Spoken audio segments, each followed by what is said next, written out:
Fuck you, Seth Rollins. Fuck you. WrestleMania results.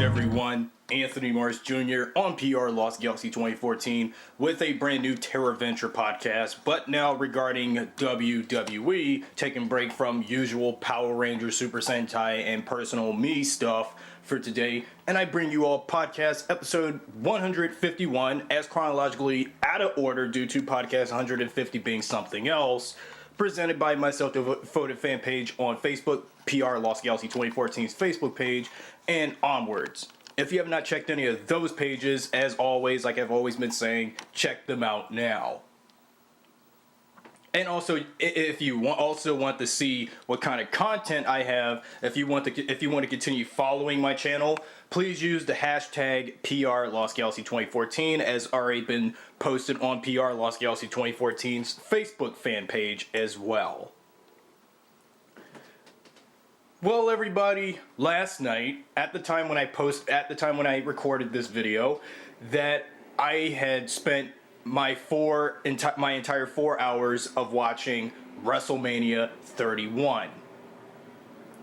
You know, and the thing that WrestleMania 31 was going to be as awesome as promised based on when I did my podcast on WrestleMania 30, aka the 30th anniversary WrestleMania last year with me and my brother Austin. This time I'm going to do this WrestleMania podcast a year later, like I always do all my other podcasts when discussing Power Rangers and Super Sentai and whatever in pop culture and the sports culture at large, all by myself.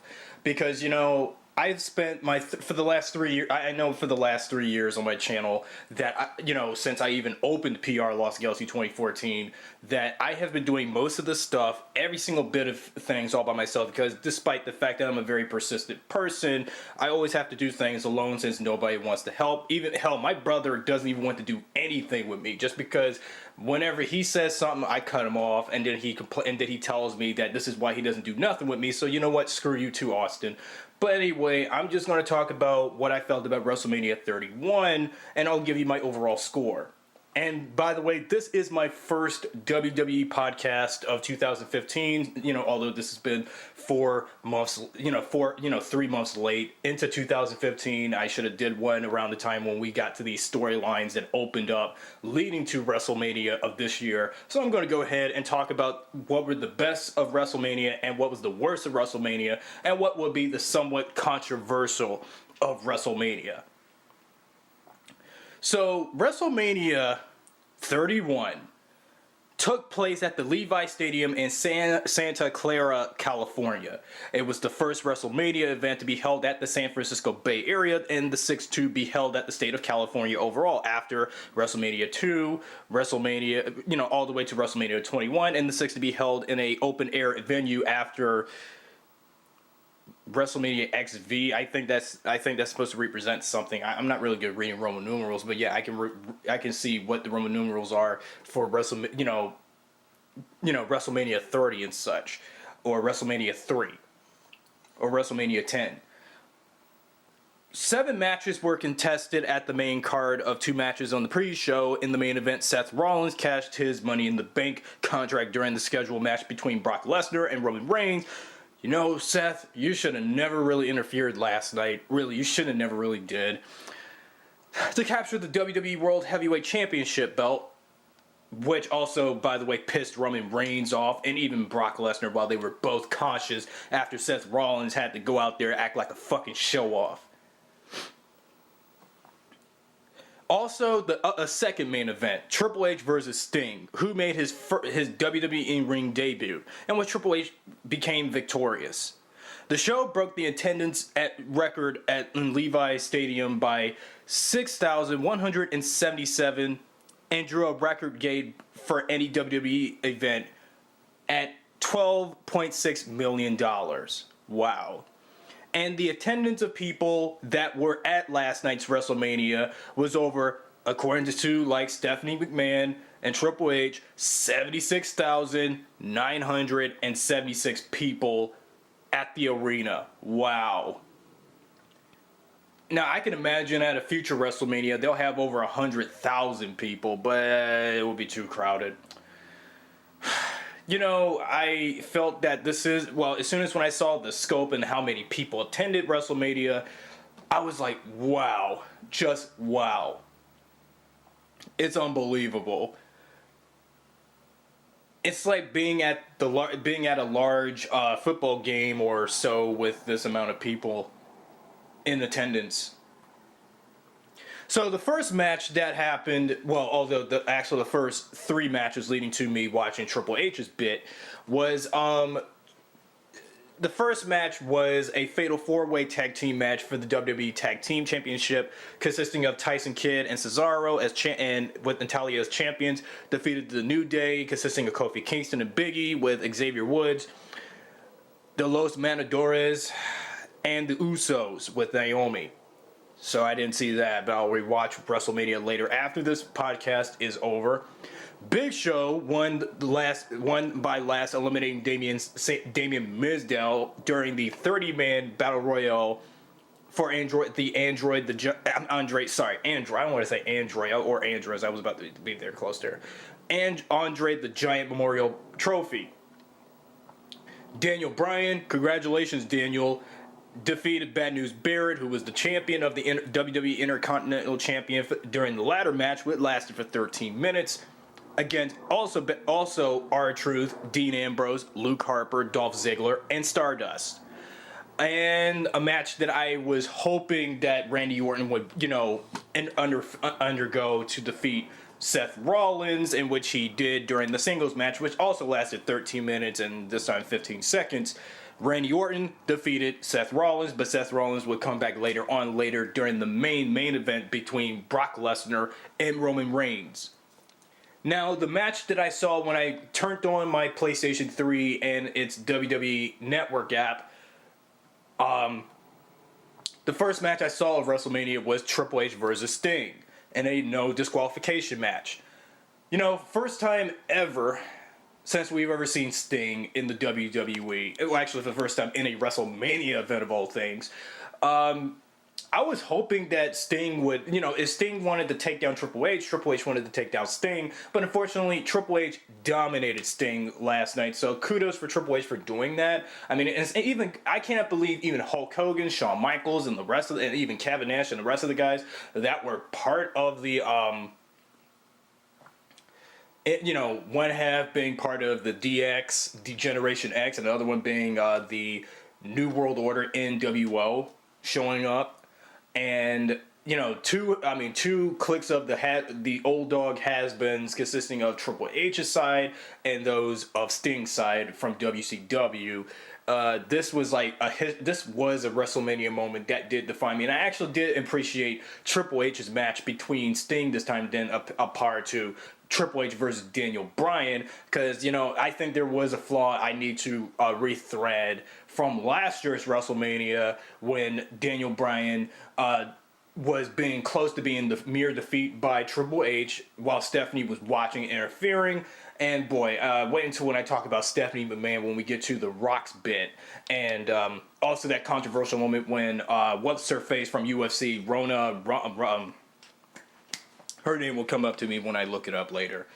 And as soon as, and it also, it was history in the making that as soon as I thought that Triple H was going to do something, as soon as when it's like, it was going to be a mere trick, and even you can tell from the look of Sting's eyes or and face expression that he thought that Triple H was going to trick him for a handshake and try to attack him in Melee again and do another rematch or something. But I was proving wrong, that I thought he was going to give him, suppose if I was Sting right now, I wouldn't even give Triple H a handshake right now. And I'll be like, as soon as when Triple H hands Sting his a handshake, I'll be like, I don't want your hand. You're probably going to trick me for something. That sort of thing. The next match, the Divas match, tag team match between AJ Lee and Paige and the Bella Twins, consisting of course, Brie and Nikki Bella, by submission. Well, unfortunately, AJ won the Divas match because, and especially, I cannot believe it's been 3 times since we've seen AJ getting knocked around by the Bellas while Paige was going at it between, I think, Brie or Nikki, because although they look alike, but it's hard to tell. Because knowing Nikki, she was the champion, the Divas champion the whole time. Well, although as much as I feel that okay, let me talk about AJ for a moment and about my feelings toward her back in the past, for the last 2 years when she joined the WWE. As much for the last 2 years or so since AJ appeared in the WWE the first time back in 2013 or so, I did not really care for AJ Lee neither. Just like Brie and Nikki, because as much AJ's been the dominating diva and the longest reigning diva for over 300 so days and such, and over a year, I just never really liked it, AJ, for the things she does, and also about her being the weird one and whatever. And then also every time when I see her do her Spider Widow submission hold on her opponent in the ring, I felt like that's like considered cheating, because knowing AJ, she is a strong diva, of course. I mean, so much for apart to Nikki Bella being the strongest, and despite her with her body being imposed with steroids and crap. But it's just, I never really liked it, AJ, at first, until all of a sudden, ever since with her and Paige together, I started to open up about AJ and realize that she is a really good damn wrestler and a really good damn diva. But it's just the last 2 years during those dark times of the early to mid 2010s here, 2011 to 2014, I just did not really care for AJ as much, and I just never really liked her. I was kind of like the Bellas, very jealous of her craft as being a WWE diva and the longest reigning one since the Fabulous Moolah, and well, I don't even know the Fabulous Moolah. She's like way before my time, and I somehow was not in the mood talking about AJ, or don't care to see any matches with her. So maybe sometime later on the WWE Network, I'll rewatch those matches from 2013 to last year of Monday Night Raw, where she mostly had most of her appearances in, aside from SmackDown, and I'll see that AJ, and I'll be proven exactly correct that AJ is a good diva and one of the best female wrestlers in the WWE as of today. But anyway, AJ dominated the Bella Twins by submission.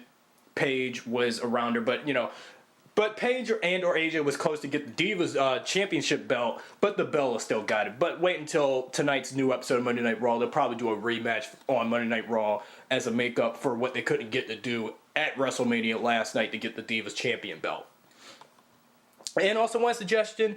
And also one thing, what the heck happened to the Divas Champion tag team belt thing? Did they dropped it so that way only one diva can have the belt and the other, who's the partner of the diva, just stands by with nothing? Huh, that sucks. My next favorite event, which pretty much was the best of WrestleMania in my opinion, aside from the Brock Lesnar versus Roman Reigns fight, although I had mixed feelings for that, is John Cena versus Rusev and Allah with Lana.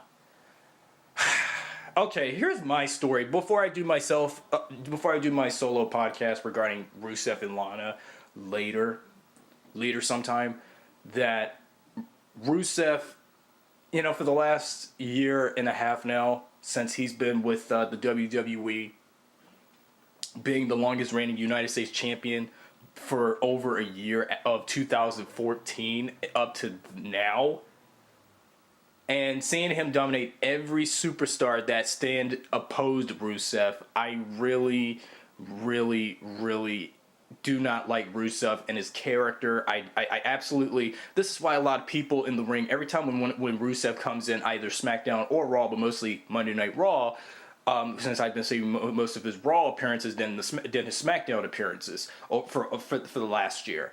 And somehow, I just really do not like Rusev talking down our country And I said, well, if you're the WWE United States champion, why are you still talking crap about our country, knowing there's a lot of things that our country of the US of A has done that other countries like Russia hasn't, or North Korea, or anywhere around the world.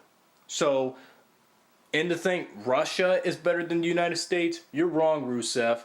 United States is way better because we went through hard times and some good times and some of the best moments that defined our country. And you're gonna, what's the point of coming to our country and just have everyone think that we should worship your homeland, your home country, and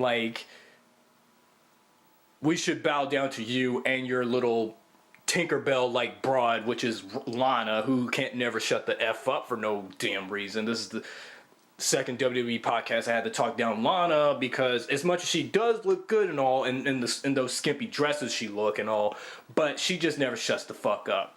Really, she just never shuts the fuck up. I'll talk about Lana later on. Trust me, when I do my Rusev-related podcast sometime later.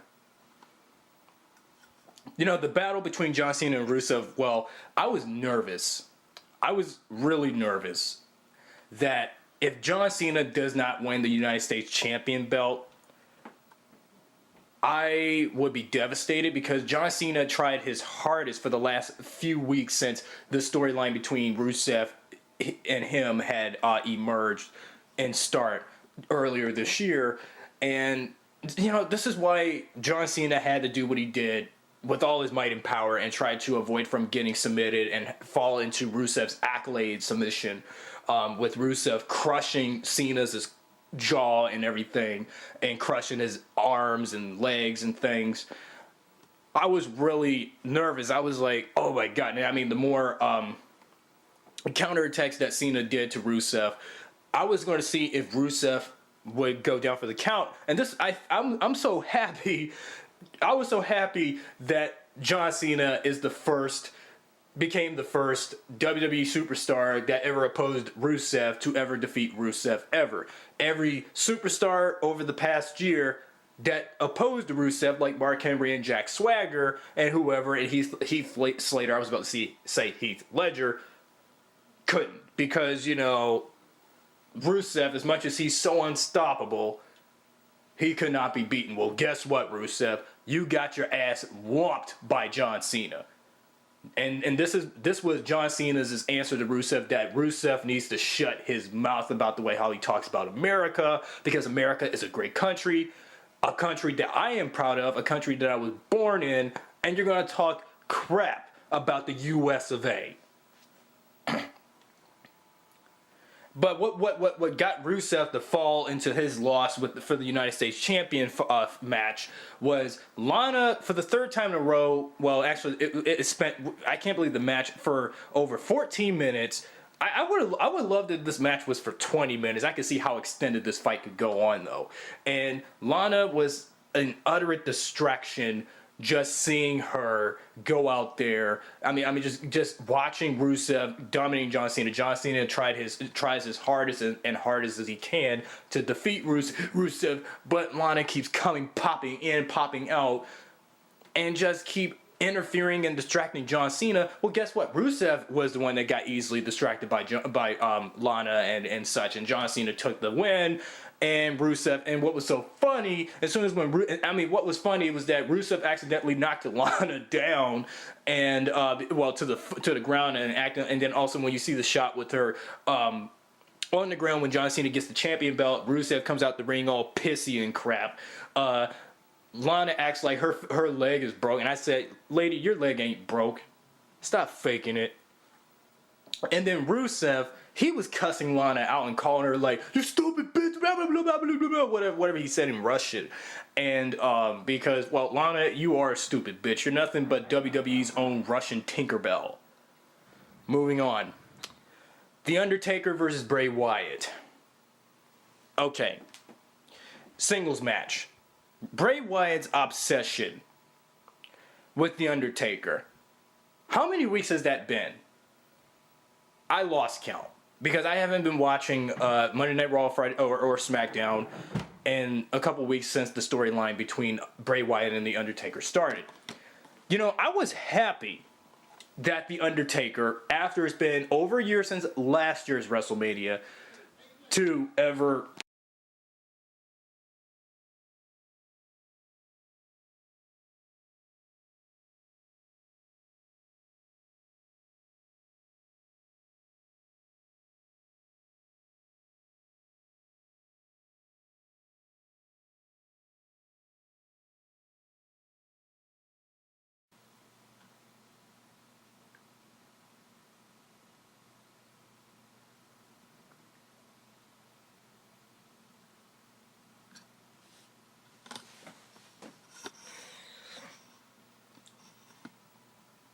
I lost my place in this podcast. At this portion, I lost track after that interruption, that abrupt interruption, and I didn't want to add in that argument between who knows you know who. So I'm not going to add that here because that's nothing for you guys to know about. But anyway, what I was talking about The Undertaker versus Bray Wyatt's match from WrestleMania last night, right? Okay, so Bray Wyatt's okay, so I think I need to rethread what I said. Bray Wyatt, when he came into the ring, I said his obsession with The Undertaker finally has paid off. Okay, that's one thing I probably did say. And as soon as at first in the thing that Undertaker was not going to show up, and knowing that it was the first time in over a year since last year's WrestleMania that Brock Lesnar defeated The Undertaker and his streak was over. But unfortunately, since The Undertaker is back, The Undertaker is back, I'm grateful that he did come back. But as soon as when his match with Bray, there was no streak count because knowing the streak is over and The Undertaker can't make any superstar that stands upon The Undertaker to rest in peace. Because, again, thanks to courtesy of Brock Lesnar, his streak is currently over. But The Undertaker still, however, what much to a surprise at the end of the match between him and Bray Wyatt, that The Undertaker defeated Wyatt, and I said as soon as, at first, and the thing, Bray was going to win this match. It was very tense. The fight was really, really tense when he did that. And I thought that I thought that Undertaker was going to lose this time again, the second time in a row, and I said, well, this was the bet. If The Undertaker loses against Bray Wyatt, Undertaker should just rest in peace himself. But if The Undertaker wins, he is back in the WWE. Because knowing The Undertaker has been a long fan favorite among all WWE fans for generations, and knowing that he is the King Reaper of WrestleMania, and knowing Undertaker has always been a WrestleMania favorite because, well, based on what he has done. We know we had that expression. I'll never forget last year's WrestleMania, though. But this is a new year, new WrestleMania, and just pretty much I'll just forget about last year's WrestleMania. But I'll never forget that Brock Lesnar dominated him, though. Can't keep talking about Brock Lesnar. Before that Undertaker versus Bray Wyatt match, well, I'll talk about that as soon as I talk about the ninth and last match of the night, the main event. Brock Lesnar, speaking of which, versus Roman Reigns.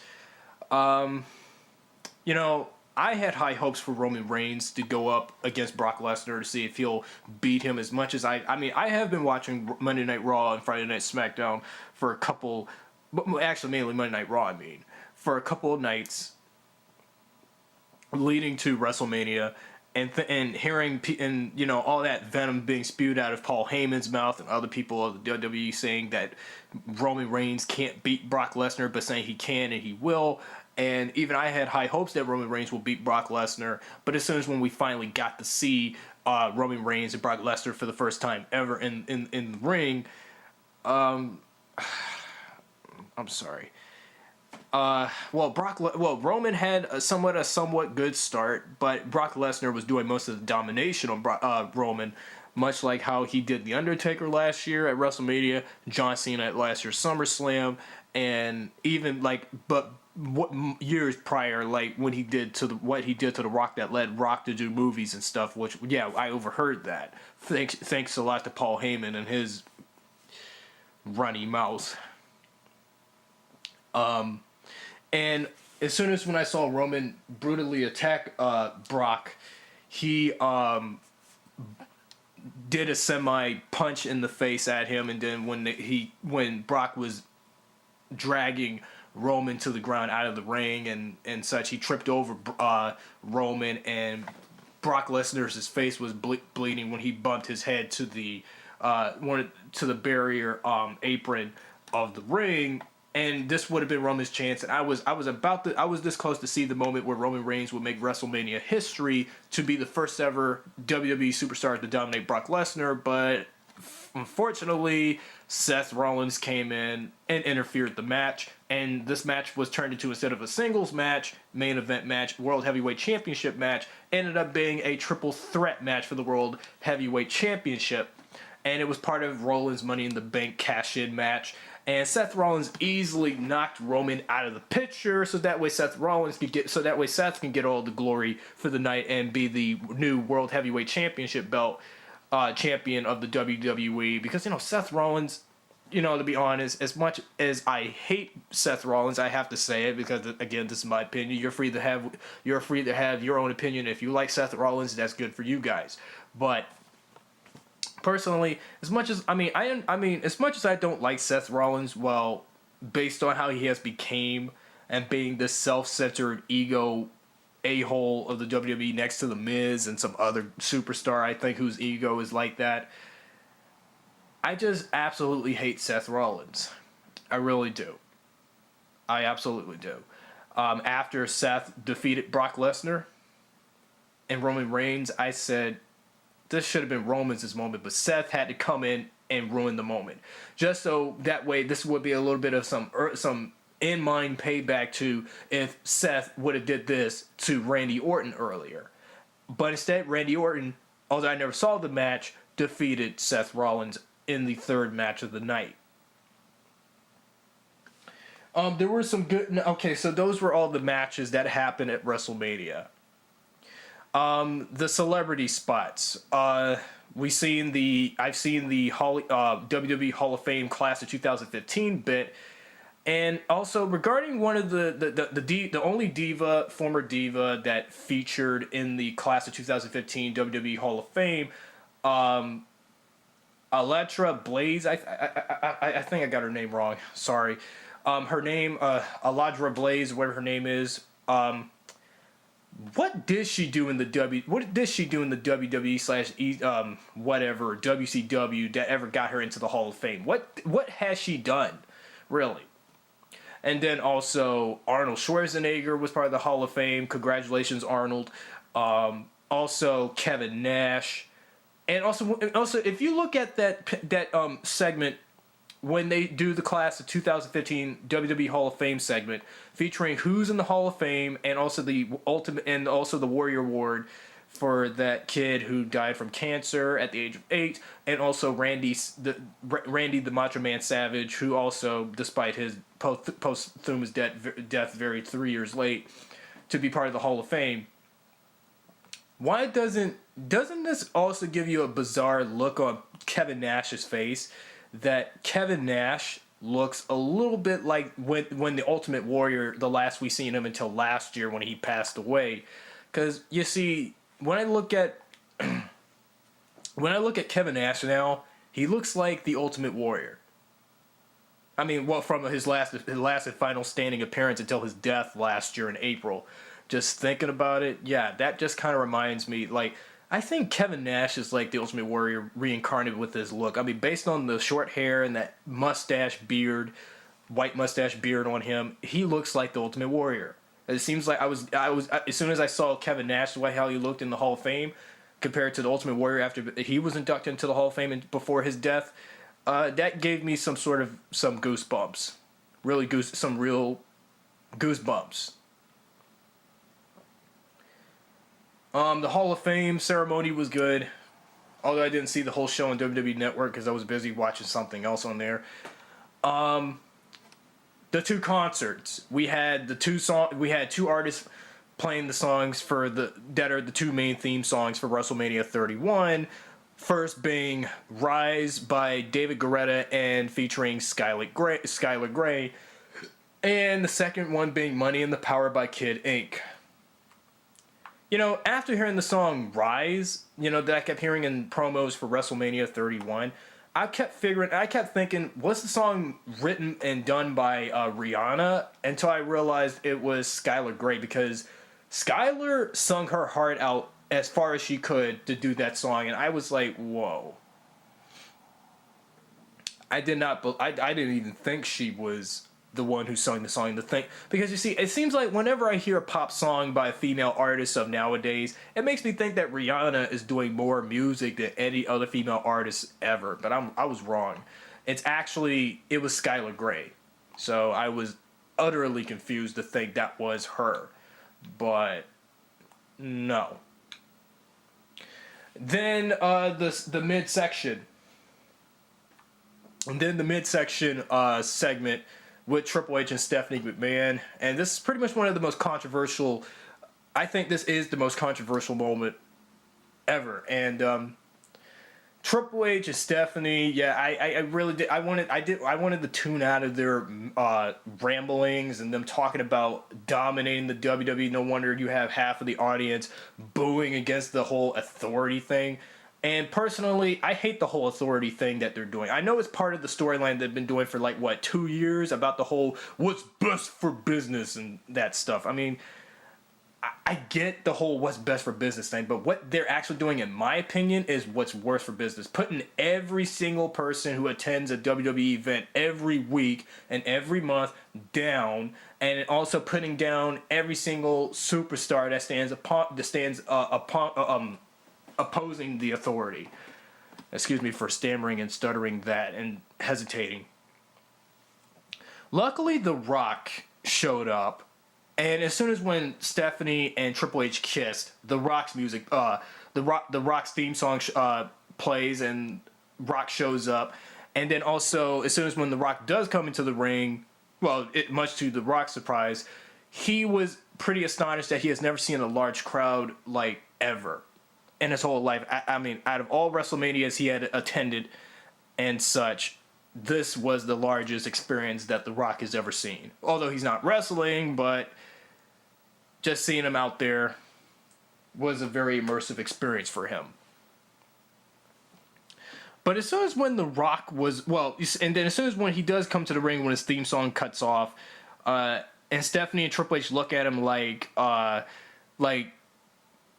as soon as they're waiting for an answer for him to say something to talk smack at both of them, and knowing when you look, and especially looking at Stephanie's expressions, she looks like she's impatient to wait for an answer from The Rock and what he's going to say to her and Triple H, and as soon as he finally got to, he started hesitating, and then yeah.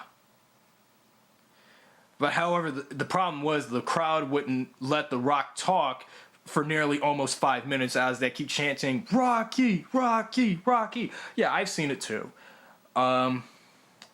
Because, everyone's excited. Well, especially because, knowing the majority of the people that attended at last night's WrestleMania event was people in California, because if they're in the East Bay area of San Francisco, because, there's a lot of people in California that attended, and out of all people of the entire population of the United States, of the 50 states of our country that has ever attended WrestleMania 31, are mostly Californian people, not much of people from New York, Maryland, West Virginia, New Jersey, whatever, or Texas, because, Californian, I don't mean to talk smack about anyone in California, but you know what I mean. But what got me and what caught me off guard, the whole what the fuck moment, was Stephanie comes straight up to The Rock's face and slaps him. And somehow the way, I've seen her, it's like, do you think I'm going to put up with Stephanie's little vapid, stuck up attitude? She's not a little girl anymore. She's a grown woman, but she does these tendencies like she's still a little girl. And I absolutely do not like that. I really don't.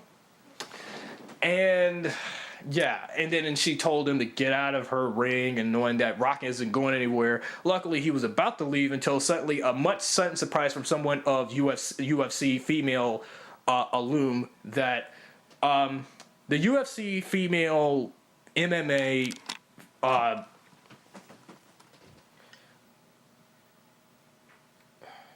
champion Ronda Rousey showed up out of nowhere. Well, it was uncalled for. I didn't even think that Ronda was in the was part of the audience. She just showed up out of nowhere as soon as when The Rock was looking to see who should be around, because in order for Triple H and Stephanie to shut their mouths and stop talking down their own company like that. Now, I already told you back in my SummerSlam podcast, if you already heard me talk about why I hate Stephanie and hate Triple H's guts with their crap about what's best for business and trying to change the future of the WWE bullshit. I mean, that's where I wanted to stop watching WWE, because I can't put up with this authority stuff. But it's part of the whole storyline of making WWE even better and moving on from, the very past.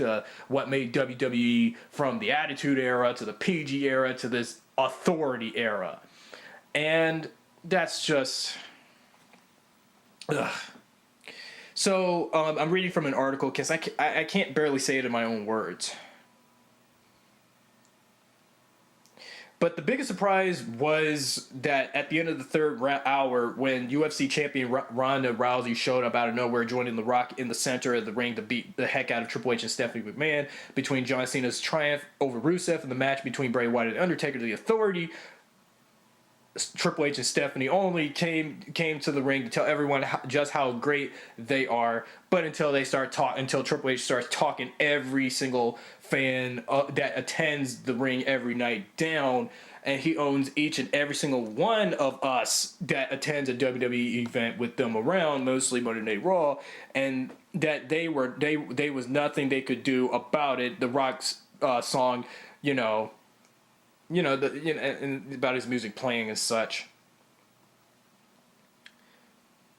As if the crowd weren't already on his side, Rock pointed out that everyone that he was born in the Bay Area before challenging Triple H to a fight. This led to a stare down, but not a match, but just yet. But Triple H said he had nothing to prove to The Rock, to which Rock had a typical reply about his adversary lacking adult gonads. He was referring to testicles, of course. Stephanie bitch slaps The Rock. Yeah, that was a what the fuck moment. And told him to leave, leading him to walking around the ring for a bit and finding Ronda Rousey. She jumped into the ring with The Rock. Stephanie didn't back down to a notch. She told Rousey to get out of her ring as well, to which Rousey had the perfect reply and states, quote, end quotes, "Any ring I step into is mine. If you want to leave, how about you make me?" End of quote. The Rock made a crude comment as well about Stephanie, and then what they were waiting for was a fight. And I absolutely thought that the part where Stephanie was shrieking when Ronda was twisting Stephanie's arm, was kind of hilarious, because really, as Stephanie McMahon, as much as although she is the daughter of Vince McMahon, of course, the businessman of the WWE and all, as much as a bitch, as a very stuck-up bitch as she is, I really. This is why I do not like putting up with women or girls who are vapid, cold, empty, stuck up, manipulative, repulsive, and such. This is why I don't even want to be around women like that. I mean, unless if a female. Well, I'm just saying that because, I just imagine if I had a random female in the comment section right now telling me to shut the fuck up. You don't know what you're talking about, that sort of thing, then okay, I'll just shut my mouth then. And speaking of the Authority, I hate to say this, and I did this before back in my SummerSlam 2014 podcast when I gave last year's SummerSlam a very negative review, while everyone else praised last year's SummerSlam while I didn't enjoy it. And I have to, and every time when I just think about, okay, Now, for anyone who is a Power Rangers fan like myself, I'm going to go ahead and go make a Power Rangers reference just for the hell of it. Okay, so here's my Power Rangers reference with the WWE, and I'm just saying it for anyone who's a Power Rangers fan who subscribes to my channel, but those who are not non-Power Ranger fans that are also WWE fans as well, or anything, you're going to have to listen up. If you don't want to hear me make this respective Power Rangers reference, then go walk away as much as you can and go rewatch WrestleMania, last night's WrestleMania on WWE Network on any streaming device like computers, it's game consoles, whatever. You know, when I just think about Triple H and Stephanie McMahon Triple H and Stephanie taking over the WWE, okay, Power Rangers reference insert. Is it just me, or I'm starting to see a vibe as Triple H and Stephanie like the Lord Zed and Rita Repulsa of the WWE? Again, this is my Power Rangers reference. Because you see, when I just think about Stephanie and Triple H, I see vibes of Rita and Zed. I mean, in the WWE. Or hell, every time when I look at Stephanie McMahon and Triple H together, it's like Trakina and Villamax from Lost Galaxy. But okay, well, I made a Mighty Morphin reference to Rita and Zed, Trakina and Villamax from Lost Galaxy. But it's just when I just think about the two together. Yes, Triple H and Stephanie have been married for years, but it's just seeing them repulsively putting down I mean, the whole what's best for business and putting down people down and all that. That just makes me want to do something to the two, which I won't otherwise. Because, you know, imagine if I were out at a WWE event somewhere around the world, but in which I can't.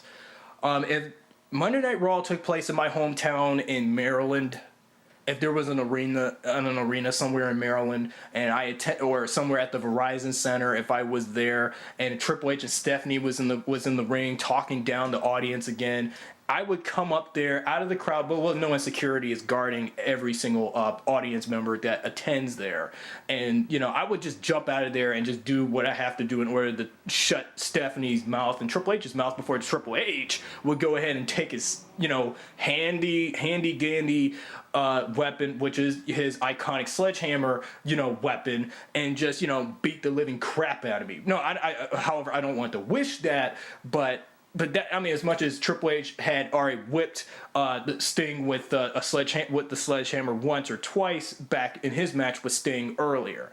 So I'm just saying that because, well, that's just one of my pre-thoughts. And then Stephanie would slap the shit out of me. And even someone who's part of a member who's not even part of the WWE, someone who's not an employee, a wrestler, or a CEO or something, or someone part of the authority. And I'll be like, I don't want to put up with this authority bullshit. I mean, this is why, you know, this is why I can't put up with Triple H and Stephanie's play of politics with the WWE. And they've been doing this for like, what, 2-3 years, and they're still gonna go at it? I mean, better that they already fired a couple of people that were part of the Monday Night Raw and part of their CEO company, part of the CEO position of the company, and you know, like when they fired Vicky Guerrero 2 years ago, I think, and such. But as soon as when they started, you know, doing all of this, doing all of that, I mean, taking so dominant control, like this is why Randy Orton doesn't want to put up with the authorities is bullshit. But yet, Kane and Big Show fell for it because they wanted to be loyal to Triple H and Stephanie. I mean, and also, when I also think about Big Show and Kane, okay, I'm going to make another Power Rangers reference. When I look at Kane and the Big Show, I think of them as one being Goldar, other one being Rita Revolto. Like, let's say Big Show is like Goldar and Kane is like Rito. Okay, I know the Power Rangers references, because despite me being a diehard Power Rangers fan than anything else in pop culture or anything at large, but I just need to make that reference. If you guys get the gist of what I'm saying between Power Rangers and WWE, knowing that both franchises, an extreme sports, you know, professional wrestling company versus a fictional TV show with, you know, teenage superheroes and spandex with giant robots thing, based on Japanese show Super Sentai, does not mesh. And I'm just only making that reference as a pop culture reference between Power Rangers and WWE for a reason, because this is what I've been seeing for the last 2 years during this authority era of the WWE, mostly on Monday Night Raw. And also, or actually, let's just say, instead of saying Kane is like Rito, I'm going to say Seth Rollins is like Rito Revolto of the WWE. Because Seth Rollins, I can't stand Seth Rollins. I absolutely hate him. Just like as much as I hate The Miz and his imposing, egotistical act of him acting like he's the better superstar than anybody else. Even Seth Rollins is like that too. So, who am I to judge? Who am I to criticize? Because, I've already made a Power Rangers reference before back in my SummerSlam review when I talked about the Stephanie McMahon versus Brie Bella fight from last year's SummerSlam, in which I hated. And knowing that if you want to see my SummerSlam review, I suggest go check it out. I know it's been long overdue from being viewed or been watched or commented, but it's just I want to rethread that and talking about Stephanie in general. I understand that as much as she talks about her loyalty with the WWE since she was a child, and about Andre the Giant being a friend of hers when she was a little girl and all that, but when really look. And also, I have to make another Lost Galaxy reference with Stephanie and Vince. Well, no, I can't say Vince is like Scorpius and Stephanie's like Trakina. I'm not going to do that because I've already stated about Stephanie McMahon being like the Rita/Trakina of the WWE because of her. Well, mainly, I see more vibes of Trakina with her flamboyant, stuck-up, primpy, princess-like, bitchy act of her talking down people in the way she does, slapping people around and acting like that they'll be her every single one that stands opposed her or disrespects her will be her bitch or something. I'm like, fuck you, Stephanie. And then Triple H. I mean, as much as I like the Triple H to a degree, I just feel that he is just, I'm not going to keep talking down Stephanie and Triple H, really. I said that after SummerSlam I would stop watching WWE because of this authority crap. Knowing they'll be, knowing the authority, they'll be around for like forever. To be honest, because they want to change the WWE for the greater good of nowadays, and I understand. So. But all those good, there were some good matches. There was like at least one bad one. I don't think there is actually not anything bad other than the faulted. But the Brock Lesnar and Roman Reigns fight, I have mixed feelings about. I had so much anticipation for it, but it fell short till Seth Rollins came in and interfered and screwed it up. And Seth Rollins won the World Heavyweight Champion belt. So, unfortunately, WrestleMania 31... Although I gave last year's WrestleMania a perfect score of 5 out of 5, I'm going to give this year's WrestleMania a 4 out of 5. Close to almost having a perfect score like last year. You see, not everything has to be like the previous years or beyond, because when something was good, it can't happen be as awesomely good as the previous year's event of the same thing, because when really, I have to give WrestleMania... 31, this year's WrestleMania, almost near perfect score of 5, but it's just what made me drop a point and put it down to a 4-star rating, 4.5-star rating, is because of the Seth Rollins interfering, the Brock Lesnar versus Roman Reigns bit, and I said that was uncalled for. I was absolutely disappointed. I was hoping either if Brock Lesnar wins, Roman Reigns would be like goodbye and deal with other rivals for SummerSlam and Hell in a Cell, whatever events later on this year in 2015 of the WWE, or if Roman Reigns wins, Brock Lesnar will have to suck up the loss against Roman Reigns and such and all that. But knowing that as both are at the same height of 6'5",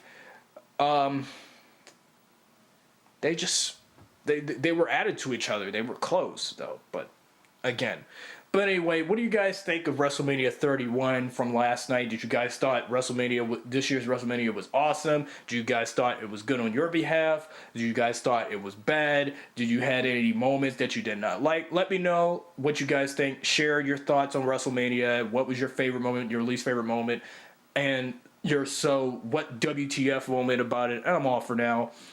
And it's just, I had to pipe down my mouth from the earlier portion of the recording because, you know, interference of me loud talking like I do every video. So anyway, this is Anthony Marsh Jr. on PR Lost Galaxy 2014. Thanks for watching. And I'll see you guys right back here no time soon, or next time. I don't know when I'm coming back, but you'll see. Anyway, Terra Ventures Conference Hall is now over. Thank you and good night.